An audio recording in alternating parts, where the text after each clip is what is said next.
Best health packages up to 80% discount. Tirumala Diagnostics. నమస్కారం శశికాంత్ గారు. Maharaj parents వెళ్ళి రాయకపోతే జరిగేటువంటి నష్టాలు ఏ విధంగా ఉంటాయండి? ఈ విల్ గురించి మీరు టాపిక్ తీశారు. సింపుల్ ఒక క్వశ్చన్ అడిగారు కానీ ఇప్పుడు కరెక్ట్గా ట్రెండ్ అవుతుంది. ఏది అంటే మన దేశంలోనే రిచెస్ట్ పర్సన్ వ్యాపారవేత్త ముఖేష్ అంబానీ గురించి ఇదే డిస్కషన్ నడుస్తుంది. ఇప్పుడు ట్రెండ్ అవుతుంది. కరెక్ట్ టైంకి మీరు అది విల్ గురించి కూడా అడుగుతాం జరిగింది. ముఖేష్ అంబానీ తెలియని వ్యక్తి ఎవరు భారతదేశంలోనే కాదు, ఏషియాలోనే కాదు, ప్రపంచంలో కూడా ముఖేష్ అంబానీ గురించి తెలియని వ్యక్తి లేరు. అలాగే వాళ్ళ తండ్రి ధీరుభాయ్ అంబానీ గురించి కూడా తెలియని వాళ్ళు ఎవరు లేరు. ధీరుభాయ్ అంబానీ గారి మీద ఎన్నో పిక్చర్స్, మూవీస్ బాలీవుడ్ వచ్చాయి. బాలీవుడ్ మూవీస్లో అభిషేక్ బచ్చన్ కూడా తీస్తాం జరిగింది. గురు అని అనుకుంటా, సంథింగ్ లైక్ దట్. సో ఇప్పుడు ధీరుభాయ్ అంబానీ అన్నది ముఖేష్ అంబానీ అన్నది మనం తరచుగా మాట్లాడుకునేటప్పుడు నువ్వేమైనా అంబానీయా అని అడుగుతారు. జనరల్గా కామన్ మ్యాన్ మాట్లాడుకునేటప్పుడు అంబానీ తోటి ప్రతి టాపిక్లో నువ్వేమైనా పెద్ద అంబానీయా అని అడుగుతారు. ఓకే, అంత పేరు, అంత ప్రఖ్యాతలు, అంత డబ్బు సంపాదించిన ముఖేష్ అంబానీ ఇవాళ విల్ గురించి ఆలోచిస్తాం జరుగుతుంది. మీరు చూడండి, ధీరుభాయ్ అంబానీ చనిపోయినప్పుడు విల్ రాయలేదు. విల్ రాయకపోవటం వల్ల ముఖేష్ అంబానీ, అనిల్ అంబానీకి మధ్య ఎన్నో యుద్ధాలు లీగల్గా జరిగాయి. జరిగిన తర్వాత వాళ్ళ మదర్ మధ్యలో నుంచొని సరే నువ్వు ఇది తీసుకో అని చెప్పేసరికి లాస్ట్లో వాళ్ళు అయినా కూడా ఒప్పుకోకుండా కోర్టుకి వెళ్ళి న్యాయస్థానం దగ్గర నుంచి విడిపోవటం జరిగింది. విడిపోయిన తర్వాత అనిల్ అంబానీ ఎట్లా పాతాలోనికి వెళ్ళిపోయాడు, ముఖేష్ అంబానీ మళ్ళీ ఎట్లా richest man in Asia country, వరల్డ్లో కూడా is among the top richest people. Okay, so ఇవాళ ముఖేష్ అంబానీ విల్ రాస్తానికి కారణం ఏంటి అంటే వాళ్ళ ఫాదర్ విల్ రాకుండా చనిపోవటం వల్ల ఇద్దరు అన్నదమ్ములు ఎంత స్ట్రగుల్ అయ్యారు, ఎంత అమూల్యమైన టైం వాళ్ళకి, ప్రతి సెకండ్ ఇంపార్టెంట్. నాగరాజు గారు, ఇవాళ మనము నార్మల్గా బిజీ ఉండే పీపుల్ కూడా ఒక 1 minute టైం ఇస్తాను కూడా ఆలోచిస్తున్నారు. Because everyone know that time ఒక్కటే తిరిగి రాంది, వేరేవన్నీ యూనో ఈ లైఫ్లో తిరిగి వస్తాయి కానీ టైం ఒకటి తిరిగి రాదు. సో ఎంతో టైం ముఖేష్ అంబానీ, అనిల్ అంబానీ వేస్ట్ చేసుకున్నారు. సో ఇప్పుడు ఈ పరిగెత్తే ప్రపంచంలో అలా టైం వేస్ట్ అవుతే మొత్తానికి అనిల్ అంబానీ లాగా పాతాళానికి వెళ్ళిపోతారు. కాబట్టి ఇది గ్రహించి ముఖేష్ అంబానీ విల్లు వైపుకి దశలు వేస్తాం జరుగుతుంది అనేది మనకి అర్థమవుతుంది. ఓకే, ముఖేష్ అంబానీకి 3 పిల్లలు. ఆకాష్ అంబానీ, ఈషా అంబానీ, వీళ్ళిద్దరు ట్విన్స్. వీళ్ళిద్దరు కూడా 30+ yearsలో ఉన్నారు ఇప్పుడు. అట్లనే అనంత్ అంబానీ ఆ తర్వాత పుట్టిన సంతానం, ఆయన 26 years ఏజ్లో ఉన్నారు. ఓకే, సో రిలయన్స్ అన్నది Reliance industries limited, RIL. Okay, ఈ ప్రపంచంలో ఈ పేరు తెలియని వాళ్ళు ఎవరు లేరు అని చెప్తానికి నేను ఆశపడట్లేదు. ఓకే, సో ఈ రిల్ అన్నది 3 భాగాలుగా ఇప్పుడు యాక్చువల్లీ నడుస్తుంది. ఒకటి జియో ఇన్ఫోకామ్ అని ఒకటి, ఇంకోటి రిలయన్స్ రీటైల్ అని ఒకటి, ఇంకోటి పెట్రోకెమికల్స్ అని ఒకటి. ఓకే, సో ఈషా అంబానీని, ఆకాష్ అంబానీని, వీళ్ళిద్దరిని కూడా ఫస్ట్ నుంచి కూడా జియో ఇంకా రీటైల్ మీద అవగాహన కల్పిస్తానికి వాళ్ళని బిజినెస్లో దింపడం జరిగింది. అనంత్ అంబానీకి పెట్రోకెమికల్స్ మీద కొంచెం అవగాహన ఇస్తాం కూడా నేర్పడం జరిగింది. ఇప్పుడు టైం వచ్చింది కాబట్టి ఈయన దీన్ని స్ప్లిట్ చేస్తాం జరిగింది. రిలయన్స్ జియో ఇన్ఫోకామ్నేమో ఆకాష్ అంబానీకి చైర్మన్ పదవి ఇస్తాం జరిగింది. అట్లనే ఏదైతే రీటైల్ బిజినెస్ ఉందో రిలయన్స్ది, రీటైల్ బిజినెస్ అంటే ఏంటి అని అందరూ అనుకుంటారు. రీటైల్ బిజినెస్ అంటే ఇదే, మనం ఫుట్వేర్ చూస్తూ ఉంటాము, రిలయన్స్ మార్ట్ చూస్తూ ఉంటాము, రిలయన్స్ ఫ్రెష్ చూస్తూ ఉంటాము, అట్లనే గ్రాసరీస్ చూస్తూ ఉంటాము, ఆన్లైన్లో మళ్ళీ మనకి రిలయన్స్ వస్తువులు వస్తూ ఉంటాయి. ఇవన్నీ రీటైల్ కిందకు వస్తున్నాయి.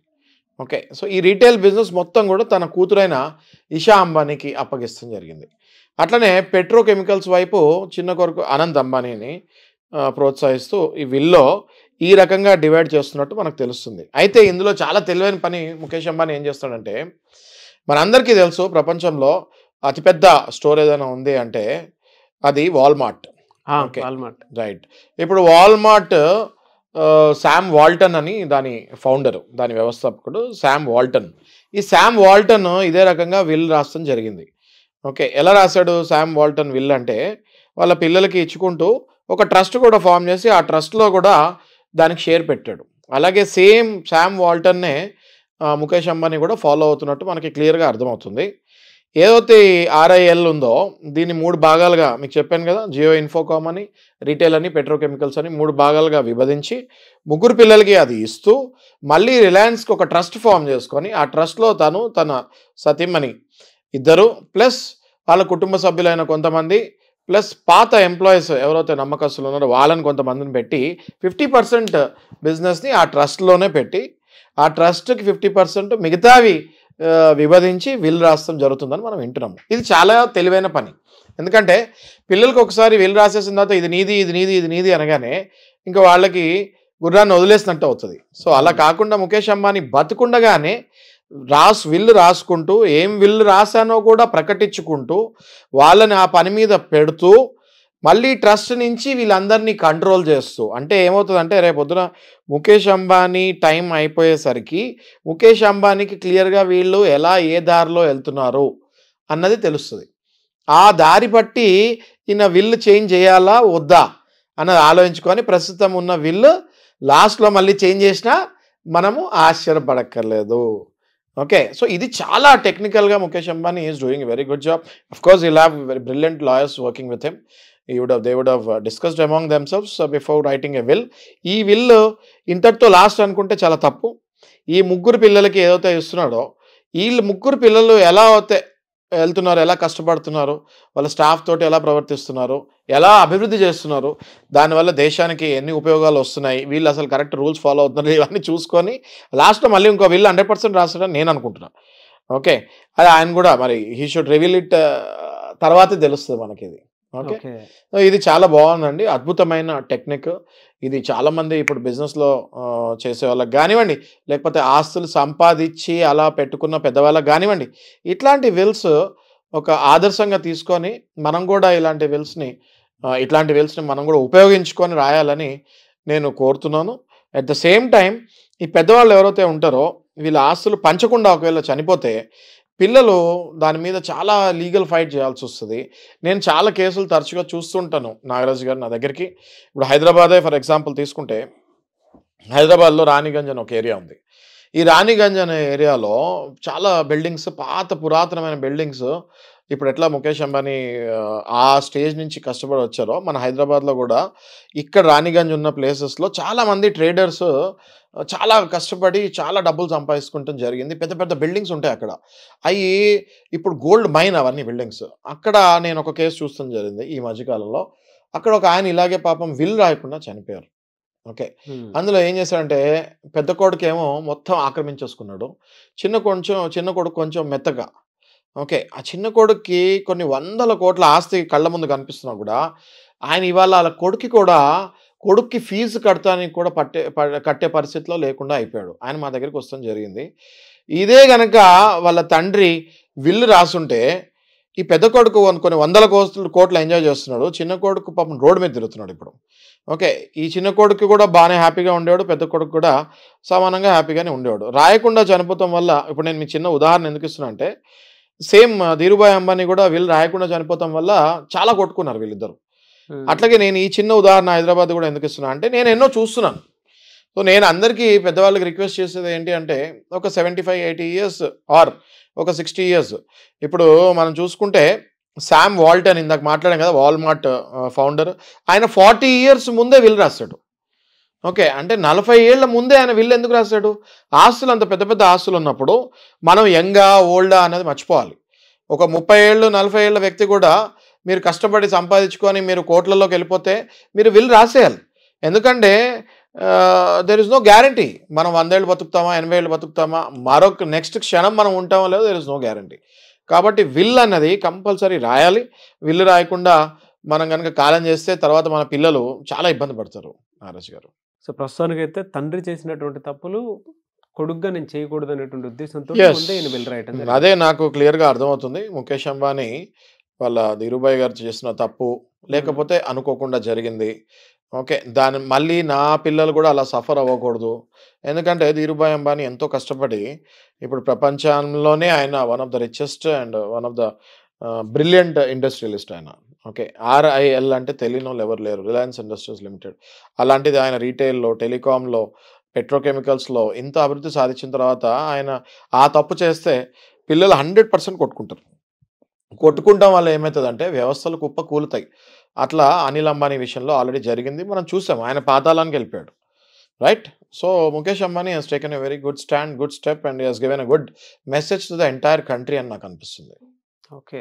Yeah. సో అదంతా డైరెక్ట్ ట్రస్ట్ కి లింక్ చేశారు. 50% పంచిపెట్టి ఇంక 50% షేర్స్ మాత్రం ఆయన వైఫ్ ఒక ట్రస్ట్ లో ఉన్నారు. ఆ ట్రస్ట్ లో ఈ పిల్లలు కూడా ఉంటారు.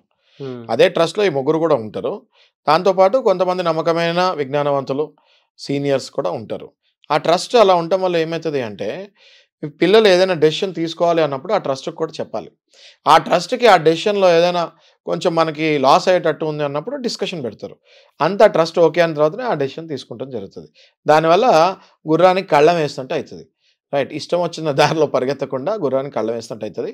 ఈ ట్రస్ట్ కూడా ఆయన తనంతరం మళ్ళీ హ్యాండ్ ఓవర్ చేయాల్సి వస్తుంది. కాబట్టి ఈ ట్రస్ట్లో ఆల్రెడీ ముఖేష్ అంబానీ ఆలోచించి నాకు తెలిసి యంగ్స్టర్స్ని కూడా కొంతమందిని పెట్టుంటారు. సో దట్ ఆయన తనంతరము ఈ ట్రస్ట్ అనేది డెఫినెట్గా రన్ అవుతుంది. ఓకే. సో ఓవరాల్ గా అయితే ఆ విధంగా చేశారు, చాలా టెక్నికల్ గా చాలా తెలివిగా. This is a very good message to the society అండి.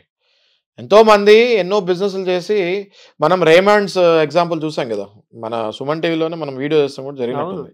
రేమాండ్స్ది ఏమైందండి, ఆ తండ్రిని కొడుకు రోడ్డు మీద వదిలేస్తాం జరిగింది. కొడుకు మీద ప్రేమతోటి ఉన్న ఆస్తులన్నీ రాస్తాడు రేమాండ్స్. ఆయన లాస్ట్లో చూస్తే ఇవాళ యూఎస్లో ఆయన రోడ్ల మీద తిరిగే పరిస్థితికి వచ్చాడు. రైట్, సో ఇట్లాంటివన్నీ చూసుకున్నప్పుడు డెఫినెట్గా విల్ అన్నది రాయాలి. విల్ అంటే తెలుగులో వీలు నామా, అది కంపల్సరీ రాయాలి. మీరు యంగా ఓల్డా అన్ని మర్చిపోతే మీకు గనక ఏమైనా ఆస్తులు కనుక ఉంటే తప్పకుండా విల్ రాసి. ఆన్ యావరేజ్ ఏ రకమైనటువంటి ఆస్తులు సార్ జనరల్గా అండి? ఇప్పుడు ఒక మనిషి 25 సంవత్సరాలు 22 సంవత్సరాల నుంచి సంపాదన మొదలవుతుంది. ఆ తనంతరము ఒక 20 ఏళ్ళు 30 ఏళ్ళు అయ్యేసరికి 50-60 ఏళ్ళు వచ్చేసరికి ఆ మనిషి ఒకవేళ ఎంతో డిసిప్లైన్డ్గా కష్టపడి ముందుకెళ్ళుంటే ఒక ఉద్యోగం చేసుకుంటున్నా కూడా ఆయన ఒక చిన్న ఇల్లు అయినా కొనుక్కుంటాం జరుగుతుంది. లేదు వ్యాపారం చేసి చాలా అభివృద్ధి చెందితే ఆయన ఎన్నో ప్లాట్లు, ఎన్నో ఇల్లు, లేకపోతే ఆ వ్యాపారానికి సంబంధించిన షేర్స్ ఇవన్నీ ఆ తండ్రి దగ్గర ఉంటాయి. అలాంటప్పుడు 2-3 కనుక పిల్లలు ఉంటే ఒకవేళ వీళ్ళు విల్లు రాకుండా చనిపోతే ఆ 2-3 పిల్లలు ఆ ఆస్తిని ఎంజాయ్ చేయకుండా లైఫ్ లాంగ్ ఆ ఆస్తి గురించి కోట్ల చుట్టూ తిరుగుతూ ఉన్నది వాళ్ళు సంపాదించింది కూడా కరగబెట్టుకొని రోడ్డు మీద పడటం జరుగుతుంది. సో కైండ్లీ ఇది అందరూ నోట్ చేసుకొని విల్స్ అన్నది కంపల్సరీ మనం రాయాలి. ఈ విల్ అన్నది మన తెలుగు పీపుల్ కానివ్వండి, లేకపోతే కొంతమంది ఆర్థోడాక్స్ ఫ్యామిలీస్ కానివ్వండి, ఏమనుకుంటారంటే ఈ విల్లు రాయాలి అంటే అమ్మో నన్ను వీలునామా రాయమంటున్నారా అంటే నన్ను చంపేస్తారా, లేకపోతే నేను ఇంక అయిపోయినట్టేనా అని పిచ్చి భ్రమలో ఉంటున్నారు నాగరాజు గారు. That is wrong. విల్ అనేది ఏంటి, ఎప్పుడు ఏ మనిషి ఉంటారో ఏ మనిషి పోతారో తెలీదు. సో మీరు సంపాదించిన ఆస్తి మీ తనంతరం అది కరెక్ట్ హ్యాండ్స్లోకి వెళ్తుందా లేదా, మీరు ఎవరైతే ప్రేమిస్తున్నారో వాళ్ళకి ఇస్తున్నారా లేదా అనేది మీరు బతుకున్నప్పుడే రాయాలి. ఇది రాయకపోవడం వల్ల చాలా రాంగ్ హ్యాండ్స్లోకి వెళ్తాయి. నేను మీకు మళ్ళీ చెప్తున్నాను, మన హైదరాబాద్లోనే ఒక ఎగ్జాంపుల్ తీసుకుంటున్నాను. ఈ విల్ రాయకుండా ఒక ఆయన చనిపోయాడు. పై ఫ్లోర్లో పెద్ద కొడుకు, కింద ఫ్లోర్లో చిన్న కొడుకు ఉంటారు. ఓకే, ఈ పెద్ద కొడుకు పాపం చాలా మంచోడు. ఓకే, ఈ చిన్న కొడుకు చిన్న కోడలేమో చాలా గడుసు పిల్ల. ఓకే, ఇల్లు రాయకుండా చనిపోయాడు. ఆ ఇల్లంతా ఆ చిన్న కోడలు తీసుకొని పెద్ద కోడలు రోడ్డు మీద వేయడం జరిగింది. అసలు యాక్చువల్గా ఆ తండ్రిని చూసింది మొత్తం పెద్ద కోడలే. ఇల్లు రాయకుండా చనిపోతాం వల్ల ఎవరైతే చూడలేదో వాళ్ళు ఇల్లు ఎంజాయ్ చేస్తారు, ఎవరైతే ప్రేమగా చూసారో లాస్ట్ వరకు వాళ్ళు రోడ్డు మీద ఉన్నారు. సో అట్లీస్ట్ మొత్తం పెద్ద కొడుకు ఏమని చెప్పట్లేదు. ఓకే, అట్లీస్ట్ ఆ ఫ్లోర్ అయినా పెద్ద కొడుకు ఇచ్చి కింద ఫ్లోర్ చిన్న కొడుకు ఇచ్చి ఉంటే ఆ పెద్ద కొడుకు ఎవరైతే పోయే వరకు జాగ్రత్తగా చూసుకున్నాడో అట్లీస్ట్ ఆ గ్రాటిట్యూడ్ అయినా ఉండేది కదా. రైట్, ఇప్పుడు ఇట్లాంటివి చాలా జరుగుతుంటాయి. నేను చెప్పుకుంటూ పోతే ఇట్లాంటి స్టోరీస్ చాలా ఉంటాయి నారాజు గారు. ఎలా సరే అంటే ఇటువంటి వాటి నుంచి బయటపడటం కోసం అని చెప్పేసి, అంటే కొంతమంది పేరెంట్స్ తెలిసి చేస్తారు, కొంతమంది పేరెంట్స్ తెలియక చేస్తారండి. ఎందుకంటే ఇప్పుడు నేను చెప్తాను మీకు, 93 ఏళ్ళ ఒక ఆయన ఎగ్జాంపుల్ తీసుకుంటున్నాను నేను. 93 ఏళ్ళు వచ్చిన తర్వాత ఒక హస్బెండ్ వైఫ్ ఏం చేసిందంటే 93, ఈ వైఫ్ కొంచెం చిన్నామే, సెకండ్ వైఫ్ అనుకుంటా. ఈ వైఫ్ కొంచెం 65-70 ఏళ్ళు ఉండే. ఓకే, ఈమె ఏం చేసిందంటే 93-94 ఏళ్ళ వ్యక్తి అప్పటికే కళ్ళు చెవులు మాట కూడా పడిపోయింది దానికి. ఆయనతోటి ఈమె ఏం చేసిందంటే గిఫ్ట్ డీడ్ రాయిపించుకుంది. గిఫ్ట్ డీడ్ రాయిపించుకుంటే దాని అర్థం ఏంటి అంటే మొత్తం అంతా ఆస్తి అంతా కూడా ఆమెకు వెళ్ళిపోయింది. ఎవరైతే 70 ఏళ్ళ ఆవిడ రెండో భార్య ఉందో ఆవిడకి వెళ్ళిపోయింది. వెళ్ళిపోయిన తర్వాత తనంతరం ఆయన 94 ఇయర్స్ 96 ఇయర్స్కి చనిపోయాడు. చనిపోతాం వల్ల ఏమైందంటే అసలు ఒరిజినల్ మొదటి భార్య కొడుకులు ఎవరైతే ఉన్నారో వాళ్ళందరూ రోడ్డు మీద పడ్డారు. రెండో భార్యకి పిల్లలు కూడా లేరు. ఈ రెండో భార్య ఏం చేసింది, ఈ ఆస్తి తీసుకొని వాళ్ళ వైపు వాళ్ళ సిస్టర్స్కి వాళ్ళకి పంచడం జరిగింది. అదే కనుక ఈయన 94 ఏళ్ళు అయినా ముందే 70 ఏళ్ళప్పుడే 60 ఏళ్ళప్పుడే ఈయన సంపాదించిన ఆస్తి విల్లు రాస్తుంటే ఈ గిఫ్ట్ డీడ్ పనికొచ్చేది కూడా కాదు. అందులో క్లియర్గా నాకు ఈ విల్లు తర్వాత ఏది జరిగినా, ఈ విల్లు నేను రాసిన తర్వాత ఏది జరిగినా మళ్ళీ నా సిగ్నేచర్ లేకపోతే అది చెల్లుబాటు కాదు అని రాసేసి ఉంటే, ఒకవేళ this is my last and final will అని ఉంటుంది, ఓకే, అది రాసేసి ఈయన సిగ్నేచర్ పెట్టి 2 సాక్షులు తీసేసుకుంటే ఇవాళ ఆ దౌర్భాగ్య పరిస్థితి కొడుకులకు పట్టేది కాదు. ఈయన చనిపోయి ఆ పరలోకాన్ని నుంచి కూడా బాధపడుతూ ఉంటారు, అయ్యో నాకు ఇష్టమైన వాళ్ళకి నేను ఆస్తి ఇవ్వలేకపోయానని. అర్థమైంది కదా నాగరాజు? ఇట్లాంటివి కోకొల్లలండి, చెప్పుకుంటూ పోతే కోకొల్లలు. సో నేను చెప్పేది ఏంటంటే 30 ఏళ్ళ వయసు నుంచి ఉన్నోళ్ళు 90 ఏళ్ళ వయసు ఉన్న వాళ్ళు ఇప్పుడు కూడా ఏమి లేట్ అవ్వలేదు, మీరు బతికే ఉంటారు కాబట్టి విల్ రాయండి, విల్ రాసి వదిలేయండి. విల్ రాసినంత మాత్రం మీ ఆస్తి ఎవరికో ఇస్తున్నట్టు కాదు. మీ తనంతరం మిమ్మల్ని ఎవరు బాగా చూసుకున్నారో లేకపోతే మీకు ఎవరి మీద ప్రేమ ఉందో వాళ్ళకి మీరు కష్టపడిన ఆస్తి వెళ్తుంది. ఎలా సార్ అంటే జనరల్గా ఇటువంటి ఎక్కువ చాలా ఇళ్లలో మనం చూస్తూ ఉంటాం. మీలాంటి వాళ్ళని అప్రోచ్ అయ్యి మీ దగ్గర సలహాలు సూచనలు తీసుకుని విల్ రాద్దాం అనుకున్నటువంటి వాళ్ళు ఉంటారు, మిమ్మల్ని అప్రోచ్ అవ్వాలి? తప్పకుండా అప్రోచ్ అవ్వచ్చు నారాజు గారు. విల్ అనేది ఓన్లీ జస్ట్ 1 డే పని. ఓకే, మీకు ఎవరు కావాలి, ఎవరి పేరు మీద రాయాలి, మీ ఆస్తులు ఏమున్నాయో చెప్పాలి, అవన్నీ మనం ఒక పేపర్లో పొందుపరుస్తాము, రిజిస్ట్రేషన్ ఆఫీస్ దగ్గర తీసుకెళ్తాము, ఇద్దరు సాక్షి సంతకాలు పెడతారు, విల్లు టక్మని రిజిస్ట్రేషన్ అయిపోతుంది. చాలా ఈజీ. విల్లుకి ఎక్కువ కాస్ట్ కూడా కాదు, నార్మల్ కాస్ట్లో అయిపోతుంది విల్లు కూడా. ఓకే, సో స్క్రీన్ పైన డిస్ప్లే నెంబర్ పైన డెఫినెట్గా కాంటాక్ట్ చేయొచ్చు, లేకపోతే వాట్సాప్ మెసేజ్ చేయొచ్చు. డెఫినెట్గా వీఆర్ అవైలబుల్ 24/7. థ్యాంక్ యూ అండి, thank you so much Shashikanth garu. చూసారు కదండి వీడియో. ఈ వీడియోపై మీ అభిప్రాయం కమెంట్ బాక్స్లో పోస్ట్ చేయండి. సో శశికాంత్ గారితో సలహాలు సూచనలు న్యాయపరంగా ఏదైనా కావాలి అనుకుంటే స్క్రీన్ మీద మీకు కాంటాక్ట్ నెంబర్ కనిపిస్తుంది, దాన్ని మీరు కాల్ ఆర్ మెసేజ్ వాట్సాప్ చేసి వెంటనే అపాయింట్మెంట్ తీసుకోండి. అండ్ ఈ వీడియో లైక్ చేయండి, షేర్ మాత్రం తప్పకుండా చేయండి. ఇలాంటి మరిన్ని వీడియోస్ కోసం మా ఛానల్ ఫాలో అవ్వండి. Thank you.